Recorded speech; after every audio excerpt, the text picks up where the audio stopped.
नमस्कार आदाब। आप देख रहे हैं डीएनएम शो। डीएनएम शो में हम अपराध की सच्ची कहानियां आपके सामने लेकर के हाजिर होते हैं। अगर आपको हमारी ये कहानियां पसंद आती हैं तो हमारे इस चैनल को सब्सक्राइब कीजिए और ज्यादा से ज्यादा लोगों को शेयर कीजिए। आज की कहानी अतीक अहमद की है। आज का दिन बेहद महत्वपूर्ण है क्योंकि 44 साल बाद पहली बार अतीक अहमद को आजीवन कारावास की सजा सुनाई गई है। इससे पहले उसके खिलाफ मुकदमे तो बहुत सारे दर्ज हुए, करीब 101 मुकदमे दर्ज किए गए। अपहरण, हत्या, डकैती, लूट, रंगदारी वसूलने का, लेकिन किसी मामले में उसे सजा नहीं हो पाई। आज भी जो सजा हुई है वो सजा जो मुख्य मुकदमा है उस मुकदमे में नहीं हुई। मतलब राजू पाल का जो मर्डर हुआ था उस मर्डर में अतीक अहमद को अभी तक सजा नहीं सुनाई गई है। लेकिन राजू पाल मर्डर के जो मुख्य गवाह थे उमेश पाल का अपहरण कर लिया गया था 2006 में। उस अपहरण कांड में आज सुनवाई हुई और आज अतीक अहमद को आजीवन कारावास की सजा सुनाई गई। अतीक के साथ उसके जो 2 साथी हैं उनको भी सजा सुनाई गई है। बाकी जो साथी हैं उनको सभी जो 7 लोग जीवित बचे हैं, कई लोग इसमें मर भी गए हैं क्योंकि 11 लोगों के खिलाफ मुकदमा उस समय दर्ज किया गया था। उनमें से 7 को बाइज्जत कोर्ट ने बरी कर दिया। उन 7 लोगों में एक अतीक अहमद का जो भाई है अशरफ, जिसे बरेली जेल से ला करके कोर्ट में पेश किया गया था, वो भी बरी हो गया है। आज के इस प्रोग्राम में हम आपको अतीक अहमद की पूरी कहानी बताएंगे कि किस तरीके से अतीक अहमद ने अपराध में अपना करियर शुरू किया और आज 44 साल बाद अपराध की दुनिया में कदम रखने के 44 साल बाद उसे पहली बार सजा हुई है। और जिस व्यक्ति ने इनके खिलाफ मुकदमा दर्ज कराया है उसकी भी अतीक अहमद और उनके गुर्गों ने हत्या कर दी। आइए आज की कहानी को हम शुरू करते हैं। सबसे पहले हम ये जान लेते हैं कि अतीक अहमद का इतिहास क्या रहा है।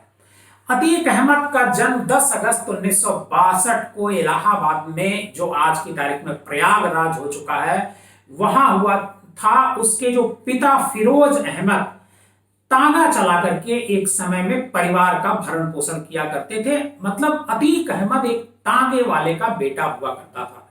लेकिन अतीक अहमद जैसे ही 15-16 साल का हुआ उसी समय से उसने अपनी जो दबंगई थी मोहल्ले में वो उसने शुरू कर दी थी। 1997 में, मतलब करीब जब उसकी उम्र करीब 25 साल थी अतीक अहमद की, तभी उसके ऊपर हत्या का एक पहला मुकदमा दर्ज किया गया था और 97 में हत्या का मुकदमा दर्ज किया गया और 1999 में उसने राजनीति में कदम रख दिया और इलाहाबाद जो पश्चिमी सीट है उस सीट से वो विधायकी का चुनाव लड़ा और चुनाव जीता। उस दिन के बाद से आज तक वो अपराध की दुनिया के साथ साथ राजनीति में भी उसके कदम कहीं ठहरे नहीं। वो 5 बार एमएलए रहा और 1 बार लोकसभा का सांसद रहा फूलपुर सीट से, जहां से कभी जवाहरलाल नेहरू लोकसभा के सदस्य हुआ करते थे। 2017 से अतीक अहमद जेल में है और आज की तारीख में 101 मुकदमे जो उसके खिलाफ दर्ज हुए थे उनमें से 52 केस आज की तारीख में भी चल रहे हैं। जिस केस में उसको सजा सुनाई गई है आज, उस केस की पहले हम चर्चा कर लेते हैं। बात 2006 की है। 2006 में जो राजू पाल का मर्डर हुआ था 2005 में, उस 2005 दरअसल 25 जनवरी 2005 का दिन था कि जब फूलपुर से उस समय ये अतीक अहमद एमपी हुआ करता था और उसका भाई शहर जो पश्चिमी सीट है उस पश्चिमी सीट से एमएलए का चुनाव लड़ रहा था। उसके सामने बीएसपी से राजू पाल चुनाव मैदान में थे। राजू पाल चुनाव जीत गए और जो उसका भाई है वो चुनाव हार गया। लेकिन इस हार के बाद जो अतीक अहमद और उसका भाई, ये दोनों उसके खिलाफ, राजू पाल के खिलाफ पीछे पड़ गए और उसको कई बार धमकाया और कई बार मारने की कोशिश की। लेकिन विधायकी शुरू होने के कुछ ही दिन बाद 25 जनवरी 2005 को इलाहाबाद का ही एक इलाका है सुलेम सराय में राजू पाल की गाड़ियों पर अतीक और उसके गुंडों ने बौछार कर दी।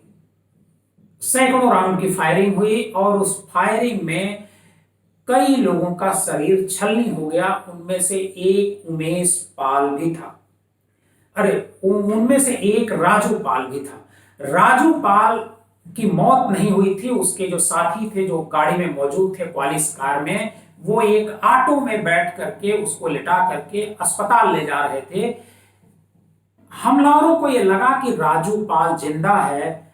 उन्होंने अपनी गाड़ी टेम्पो के पीछे लगा दी और करीब 5 किलोमीटर तक टेम्पो का पीछा किया और फायरिंग करते रहे।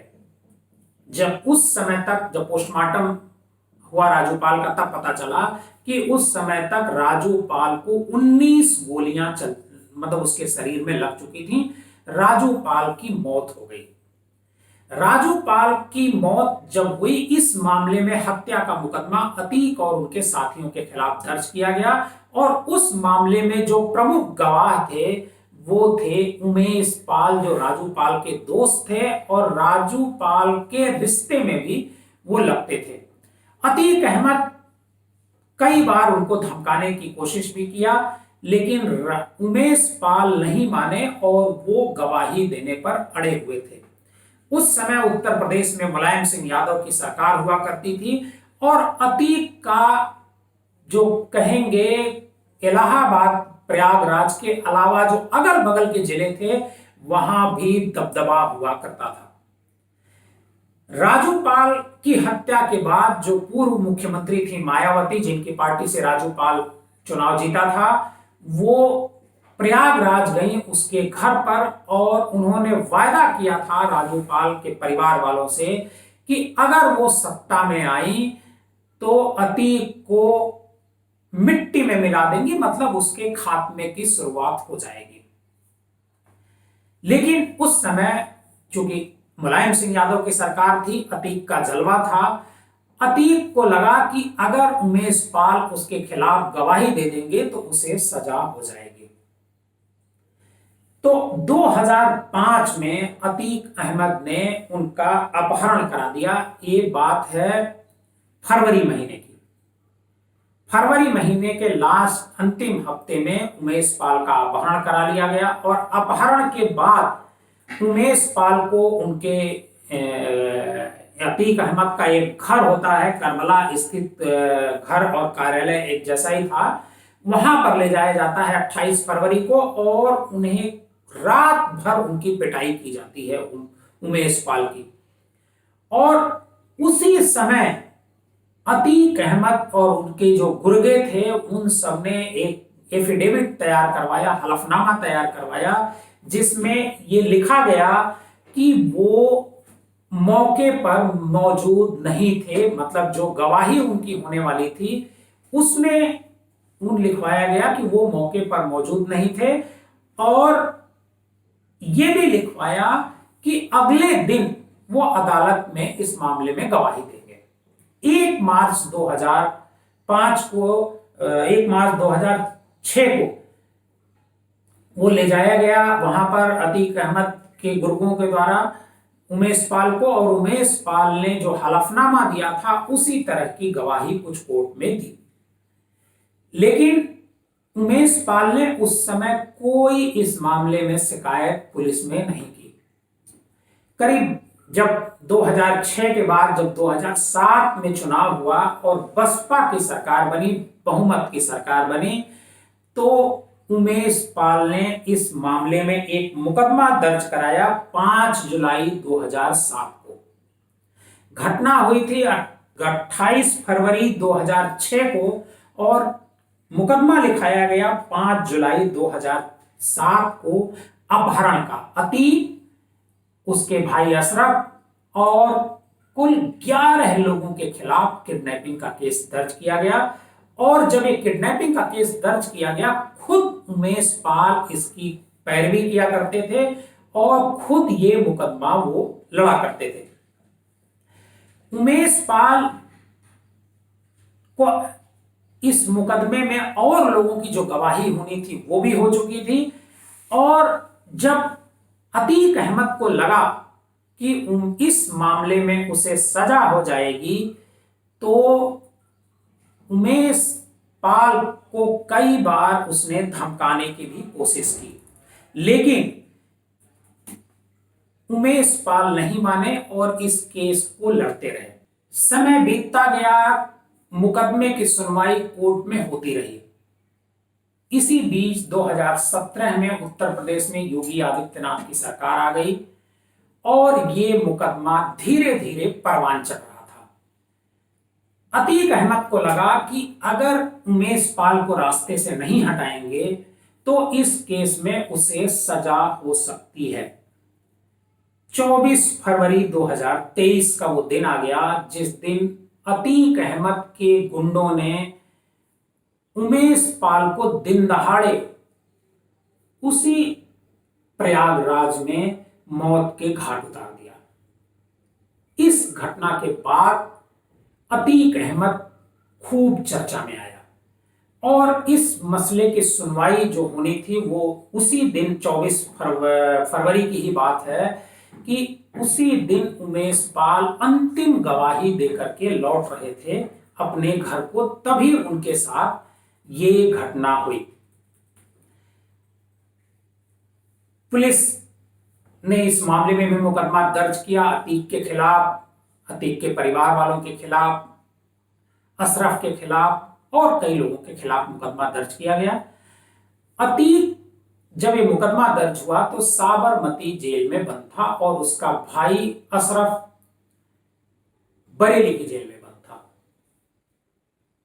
सुनवाई चुकी हो चुकी थी। कोर्ट ने जो 28 मार्च की तारीख इसमें तय की थी सजा सुनाने की, और कोर्ट ने आदेश दिया था कि जब ये सजा सुनाई जाए तो अतीक और अशरफ दोनों कोर्ट में मौजूद रहें। कोर्ट के आदेश पर अशरफ को बरेली जेल से और अतीक को साबरमती जेल से नहीं लाया गया, प्रयागराज लाया गया और कोर्ट में 28 मार्च को पेश किया गया। कोर्ट ने जब फैसला सुनाया तो 3 लोगों को, अतीक अहमद और उसके जो 2 साथी हैं दिनेश पासी और सौलत हनीफ, इन 3 को उम्र कैद की सजा सुनाई। बाकी जो लोग हैं 7, जिनमें अशरफ भी शामिल है, अतीक का भाई, उनको बरी कर दिया गया। अतीक के खिलाफ ये पहला मामला है कि जिसमें उसको सजा सुनाई गई है। अतीक के खिलाफ वैसे तो 101 मामले दर्ज किए गए, लेकिन उनमें से 55 मामले आज की तारीख में भी चल रहे हैं। बाकी मामलों में या तो गवाह खत्म हो गए या जो मुकदमा लिखाने वाला था उसने ही एक एफिडेविट देकर के मुकदमा वापस ले लिया। पुलिस ने 1989 में इसके खिलाफ पहला मुकदमा जरूर दर्ज किया, लेकिन 1992 में पहली बार इसको एज ए गैंगस्टर पुलिस थाने में रिकॉर्ड किया गया और इसका जो गैंग है वो IS 227 के नाम से सूचीबद्ध किया गया और इसे अतीक को गैंग का सरगना बताया गया। एक कहानी यह भी आती है कि जब 1993 में गेस्ट हाउस कांड हुआ था, जिसमें मायावती के ऊपर जानलेवा हमला किया गया था स्टेट गेस्ट हाउस में, उस और आरोप समाजवादी पार्टी के नेताओं पर लगा था। उसमें बताया जाता है कि अतीक की मुख्य भूमिका थी। उसने मुलायम सिंह यादव के कहने पर मायावती पर हमला किया था। इस वजह से मायावती उससे रंज रखती थी और जैसे ही 2007 में मायावती की सरकार बनी, अतीक के खिलाफ कार्रवाई का सिलसिला शुरू हुआ और उसी समय उस पे गुंडा एक्ट के अलावा उसको के खिलाफ गैंगस्टर एक्ट लगाया गया और कई और मुकदमे दर्ज किए गए। 2001 में भी उसके खिलाफ कई मुकदमे दर्ज किए गए और इन्हीं मामलों को लेकर के वो पिछले करीब 7-8 साल से जेल में है। वो पहले बरेली जेल में था, फिर नैनी जेल में था और उसके बाद आज की तारीख में साबरमती जेल में था। वो साबरमती जेल से ट्रांजिट रिमांड पर उसे लाया गया और इस समय वो नैनी जेल में बंद है। अतीक जो पूर्वांचल का अगर ये कहा जाए कि मुख्तार के बाद सबसे बड़ा माफिया है, तो बात गलत नहीं होगी। इस तरह के माफियाओं को सजा जरूरी है, लेकिन कानून अपने हिसाब से काम करता है और पहली बार 44 साल बाद किसी मुकदमे में अतीक को सजा हुई है। आज की ये अतीक की कहानी आपको कैसी लगी, हमें कमेंट बॉक्स में जाकर जरूर बताइएगा।